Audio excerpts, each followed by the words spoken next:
नमस्कार। शाम के अखबारों की चर्चा चाय के साथ, खबरें भी हैं, चर्चा भी हैं और चर्चा करने वाले मनोज दादीज भी हमारे साथ मौजूद होंगे। आज जो है 5 दिसंबर हो चुकी है, शादियों का दौर चल रहा है शहर में, जिधर नज़र घुमाओ उधर शादियों की धूम नजर आ रही है। इस बीच खबरों की भी भरमार जो है अखबारों में दिखाई दे रही है। तो आज मनोज जी हम सीधे खबरों की शुरुआत करते हैं, पत्रिका से हम चर्चा शुरू करते हैं। आज पत्रिका में मुझे विज्ञापन दिखाई दे रहे हैं, ये अच्छी खबर है। इंदौर नगर निगम का एक अनूठा प्रयोग इंदौर में होने जा रहा है। कचरा गाड़ियां फैलाएगी खुशबू और कंट्रोल करेगी AQI। मनोज जी अच्छी पहल है, नगर निगम की कचरा गाड़ियां शहर में धुआं उड़ाती नजर आती है। ये नई पहल क्या है मनोज जी? देखिए ऐसा है कि ये कचरा गाड़ियां हो रही हैं धीरे धीरे पुरानी, है ना। इसमें जो इंजन है वो अब मरने लगे हैं। हालांकि बीच में नई गाड़ियां भी लिए, इलेक्ट्रॉनिक गाड़ियां भी लिए, लेकिन फिर भी शहर में घूमने वाली, ज़्यादा घूमने वाली गाड़ियां ये है, हर गली मोहल्ले में घूमती, इनका धुआं उड़ता है। साथ ही ये थोड़ा बहुत कचरा वगैरह भी गिराती हैं। इसके साथ में कुछ गाड़ियाँ ऐसी है जो कचरा उठाती है ब्रश के साथ में। इन सब में है ना धूल धुआं उड़ता रहता है। अब नगर निगम कमिश्नर ने ये अच्छी पहल करी है कि इस पर पानी की बौछार करेंगे और जो फैलने वाला है धूल धुआं वो रोकेंगे। इससे AQI सुधरेगा इंदौर का। अच्छी पहल है, निसंदेह नवाचार में इंदौर आगे है। बिल्कुल आप सही कह रहे हैं। शहर के अंदर 700 से ज्यादा नगर निगम की कचरा गाड़ियां रोजाना आपको घूमती हुई दिखाई देती है और इनसे जो कचरा निकलता है, या कहते हैं कि इनसे जो धूल और धुआं निकलता है, उससे शहर की सेहत पर असर पड़ रहा था। कोशिश अच्छी है, पानी की बौछार आप डालते हुए चलेंगे, मतलब क्या कहा जा सकता है कि हल्ला गाड़ी आपके घर कचरा लेने आएगी तो कचरा तो लेके जाएगी, साथ में आपके घर के बाहर जो है पानी की बौछारें करती हुई जाएगी।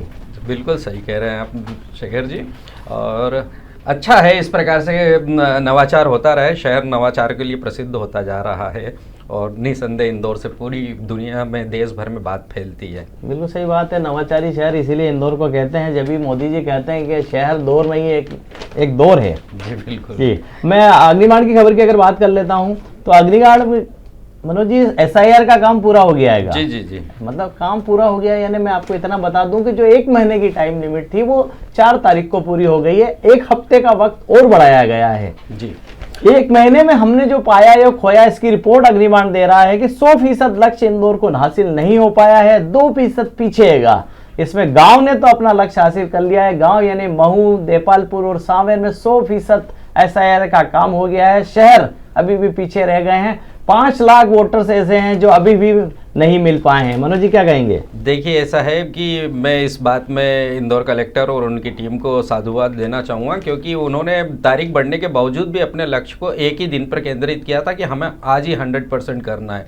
हालांकि उसमें से 2% की कमी कोई ज़्यादा नहीं है। आगे आने वाले 1 हफ्ते के अंदर ये सब चीज़ें सुधर जाएगी। 5 लाख वोटर हैं जो इधर उधर घूम रहे हैं, मिल नहीं रहे हैं, वो मिल भी जाएंगे। इस प्रकार से मेरा ख्याल है कि इंदौर शहर अपना लक्ष्य हासिल कर लेगा, ऐसा मेरा सोचना है। बिल्कुल मनोज जी आप कह रहे हैं अफसरों ने कोशिश की लक्ष्य को समय पर हासिल करने की। मुझे ऐसा लगता है कि जो BLO थे वे जल्दी काम को निपटाना चाहते थे, इसलिए उन्होंने समय पे काम कर लिया है। जी जी, कुछ भी कहें, लेकिन उनके काम को हम बिल्कुल अप्रिसिएट करना चाहेंगे कि अच्छे ढंग से काम किया उन्होंने। अग्निकांड की एक और अच्छी खबर है, हालांकि ये खबर जो है बिल्कुल कॉमन खबर है कि आप हमारे बीच में भी ऐसे लोग मिल जाएंगे। मोटापा को वैश्विक बीमारी बताया गया है। 1 साल में 37 लाख मौतें हुई है इससे।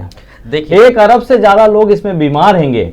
दुनिया भर में तेजी से फैल रहा है। मनोज जी क्या वजह है? क्या लाइफस्टाइल अभी भी लोग बदलने को तैयार नहीं है? नहीं, एक पुरानी कहावत है कि भूखा इंसान भूख से नहीं मरता है, खाने से ही ज़्यादा मरते हैं। और सारा बीमारी जो कही जाती है पेट से ही ज़्यादा 90% बीमारियां होती है। तो खान पान का जो प्रचलन पाश्चात्य देशों में है उसके अंदर खास तकलीफ यह है कि वो लोग मैदे जैसे का प्रयोग करते हैं, जिससे कि मोटापा बढ़ता जाता, ओबेसिटी बढ़ती जाती है। और अधिकांश काम जो है सीटिंग का है। अब इतने संसाधन हो गए कि लोगों को साइकिलिंग भी नहीं करना है, पैदल भी नहीं चलना है, इसके चलते मोटापा बढ़ रहा है। और हमारे देश में भी इस प्रकार की समस्या धीरे धीरे पैदा हो रही है। वो शहर में हो रही है, ग्रामीण क्षेत्र में आज भी ऐसी कोई समस्या मुझे नजर नहीं आती है। बिल्कुल आप सही कह रहे हैं। छोटे बच्चे से लेके यंग एज की अगर बात कर ली जाए तो उनमें मोटापा इतना तेजी से बढ़ रहा है कि जिधर नजर दौड़ाओ मोटे युवा और बच्चे नजर आ ही जाते हैं। इसके पीछे वजह मुझे ऐसा लगता है, बिल्कुल आप सही कह रहे हैं, कि अब वो खेल नहीं बचे। पहले बच्चे जो खेला करते थे गली मोहल्ले में या मैदान में, अब इंडोर गेम में बंद कर रह गए हैं। ना उनके पास वक्त बचा है। मोबाइल के चक्कर की लत ऐसी लगी है कि वे इससे बाहर ही नहीं आ पा रहे हैं। बिल्कुल सही कह रहे हैं।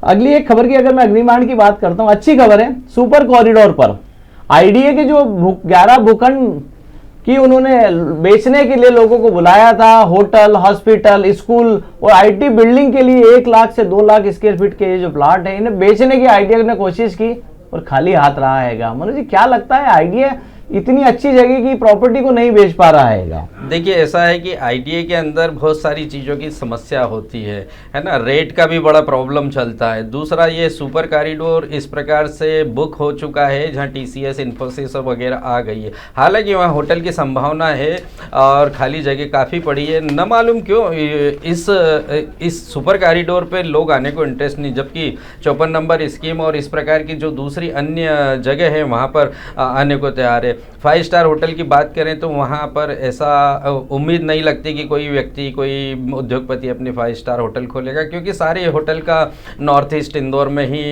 डेरा बना हुआ है। तो इस प्रकार से मुझे लगता है कि आईडीए की कुछ तकनीकी, मतलब जिसको कहते हैं ना सिस्टम, उसमें कोई कमी है, इसके कारण खरीदार नहीं मिल रहे। जबकि ज़मीन तो बहुत अच्छी है, सुपर कॉरिडोर, वहाँ पर सारी व्यवस्थाएँ हैं, उसके बावजूद न मिलना बड़ा विचारणीय प्रश्न है। थोड़ा और इंतजार कर लीजिए, सिंहस्थ आ रहा है और सिंहस्थ का जो प्रमुख केंद्र बनने वाला वो सुपर कॉरिडोर ही बनने वाला है। सिंहस्थ में आने वाले जितने भी बड़े लोग हैं वे सुपर इंदौर एयरपोर्ट होकर ही उज्जैन और महाकाल के साथ ही ओंकारेश्वर भी जाएंगे।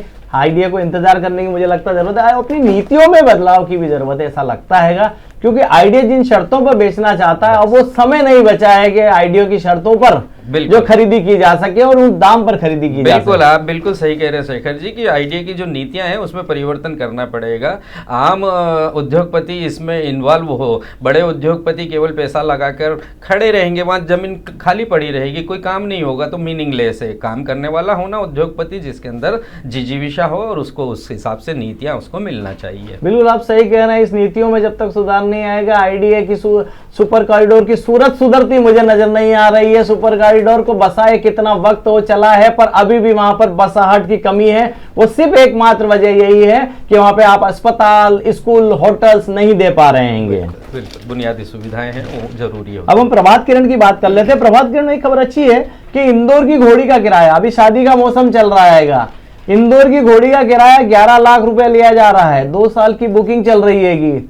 आप सोच के हैरानी वाली खबर है कि घोड़ी के किराया 11 लाख रुपए लोग ब्याह में देने को तैयार हैं। मनोज जी, ऐसी घोड़ी इंदौर में है, वो पता ही नहीं चल पाया इतने दिनों से। नायाब घोड़ी होगी साहब। एक्चुअली में क्या है, घोड़ियों में एक तो आजकल ज्योतिष और इनके अनुसार घोड़ी पे सवारी के लिए एक वो सफ़ेद घोड़ी होना, जिस पे कोई दाग नहीं होना, इस प्रकार का, तो इस घोड़ी में ऐसी विशेष व्यवस्थाएं होगी। हालांकि एक बात मैं कहना चाहूँगा शेखर जी कि इंदौर में आज घोड़ियों के अंदर अगर बात करें तो जो घोड़ियाँ मिलती है वो 3,500 रुपये से शुरू होती है। 11 लाख रुपए पे जाना बड़ी, इसका मतलब है इंदौर की पेइंग कैपेसिटी बढ़ चुकी है। बिल्कुल सही बात है। इंदौर में खर्चीली शादियां हो रही, करोड़ों रुपए की शादियां हो रही है, इंदौर में आम बात हो चुकी हैगी। ऐसे में अगर 11 लाख की घोड़ी आ रही है दूल्हे के लिए तो कोई नई बात नहीं हैगी, पर 11 लाख की घोड़ी इसलिए चौंकाती है कि आमतौर पर जैसा आप कह रहे हैं इस तरह की घोड़ियों को नहीं बुलाया जाता है। ये 6 फुट ऊंची घोड़ी जिसका नाम पद्मावती है, इसकी कीमत जो है 11 लाख रुपए आपको एक बार ब्याह करने जाने के लिए ली जाती है। और बात कर लेते पुष्कर मेले में आमतौर पर हम इस तरह की करोड़ों रुपए की घोड़ियों की बात सुनते आए हैं, अब इंदौर में भी मिलने लगी है। देखिए, मुझे लगता है कि इंदौर में 11 लाख की घोड़ी पे बैठने वाले भी कम नहीं है। बिल्कुल सही। एक और खबर पे हम बात कर लेते हैं। बड़ा गणपति पुल में नर्मदा का अड़ंगा अभी भी बना हुआ है, शिफ्टिंग के लिए कोई ठेकेदार ही नहीं मिल रहा है। क्या कहेंगे मनोज जी?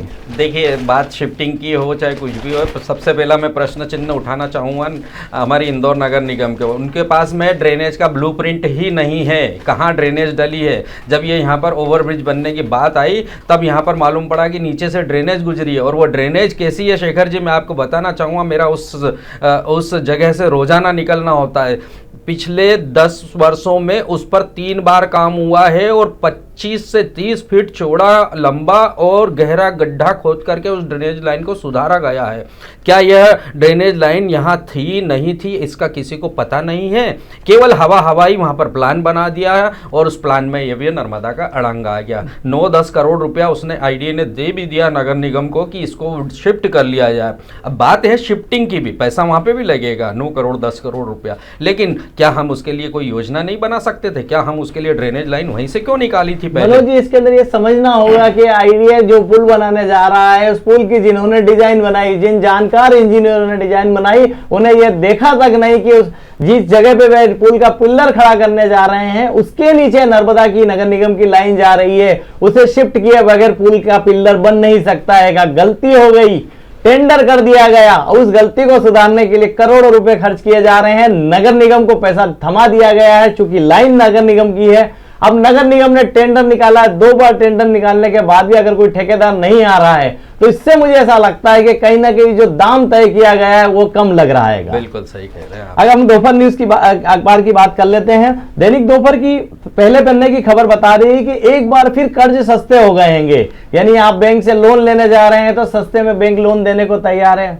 वजह है ब्याज दरें घटाने के पीछे लोग बैंक में पैसा जमा कराने को तैयार नहीं है। बैंक की कमाई का जरिया खत्म हो चुका है, तो बैंक ने यही तय किया है कि क्यों ना लोगों को कर्जा बांटा जाए, उससे जो कमाई होए उससे से बैंक चलाई जाए। मनोज जी क्या कहेंगे? बिल्कुल सही कह रहे हैं आप कि बैंक के पास काफ़ी वो जिससे कि वो अपना सिस्टम जो उनका रहता है 1% के अंतर्गत बैंकों को चलायमान करने का, उसमें कहीं ना कहीं कमजोरी आ रही है, इसलिए उन्होंने कर्ज को सस्ता किया है। तो अच्छा है, पिछली खबर पे बात करें तो नगर निगम को और आईडीए इन सब लोगों को कर्जा लेना चाहिए, सस्ता है।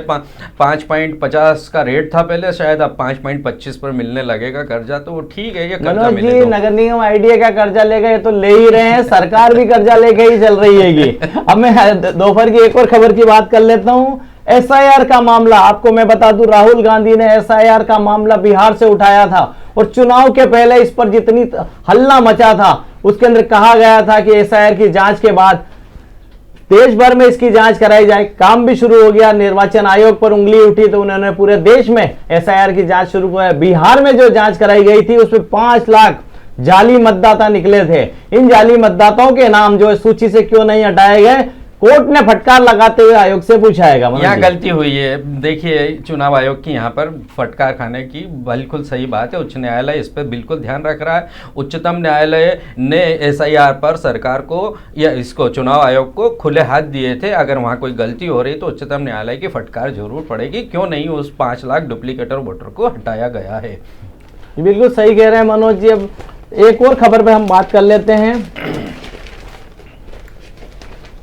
एक अच्छी खबर है, लापरवाही बरतने पे 3 पटवारी निलंबित कर दिए गए हैं। मनोज जी, पटवारी को निलंबित करना कोई नई बात नहीं है। पटवारी तो काम ही ऐसे करते हैं कि उन्हें निलंबित किया जाता है, अभी थोड़े दिन बाद वापस आ जाते हैं। देखिए शेखर जी, ये जो खबर है वो है महू के सांतेर गांव की। महू के सांतेर गांव में मसीह विद्या समिति का 102 वर्ष पुराना स्कूल था। इस जमीन को जब लोगों की गिद्ध निगाह पड़ी और इसका धीरज से इन्होंने ग्वालियर जाकर बटांकन करवा लिया। जब इसकी इनको जानकारी मिली तो इन्होंने समिति वालों ने अर्जी लगाई, सुप्रीम कोर्ट तक गए। सुप्रीम कोर्ट ने कहा कि आप टाइटल को सूट करा लीजिए, इसलिए लोअर कोर्ट जाइए।